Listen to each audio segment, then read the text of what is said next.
Kate Hudson reveals that both her and co-star Matthew McConaughey are open to making a sequel to How to Lose a Guy in 10 Days.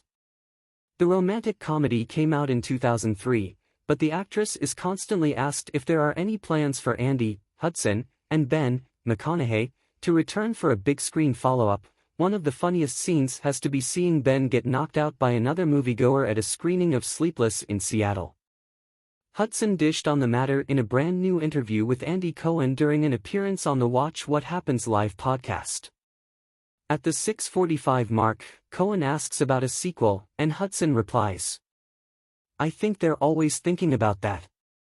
And it would just, all that matters would be the script, and if Matthew and I were into the script, I think we're both totally open, but it just never has happened," Hudson clearly stated during an interview with Vanity Fair back in 2023, which celebrated the 20th anniversary of How to Lose a Guy in 10 Days, that there's nothing in the works regarding a sequel.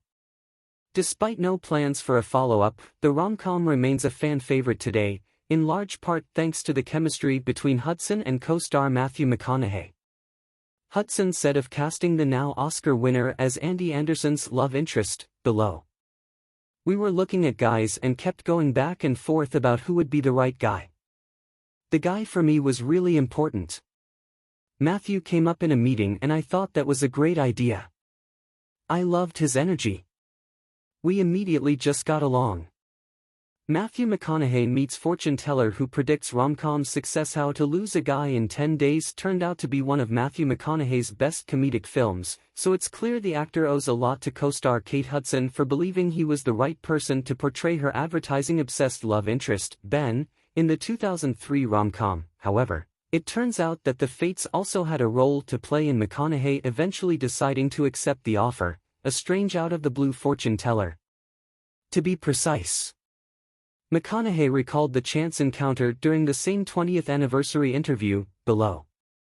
"I remember considering whether I was going to do it or not one night while on a walk down Sunset Boulevard when suddenly, this guy comes up out of nowhere to me. He was a fortune teller guru, and goes, 'Can I tell you your fortune real quick?' I was like, 'Yeah, man. Sure.'" McConaughey continued. He immediately goes, "There's a movie you're considering right now. It's a romantic comedy. You have to do this, or it will be one of the biggest regrets of your life. It is going to be a blast. It is going to be an incredible experience, and it is going to make a bunch of money." I remember thinking, did the studio hire this guy?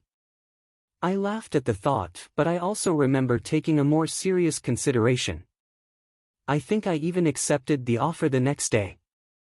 While the film doesn't possess the same elan as How to Lose a Guy in 10 Days, Hudson and McConaughey piggybacked off their success in the 2003 rom-com when they teamed up again for Fool's Gold, which dropped 5 years later in 2008. And earlier this very year, McConaughey reminisced about working with Hudson on How to Lose a Guy in 10 Days. The actor told People, "We challenged each other, we busted each other's chops, and we laughed a lot. And there was a bit of rock and roll exchange that, we thought, oh, this could be some heavyweight fun. And I think that's why I was cast and that's why, to whatever extent, it worked."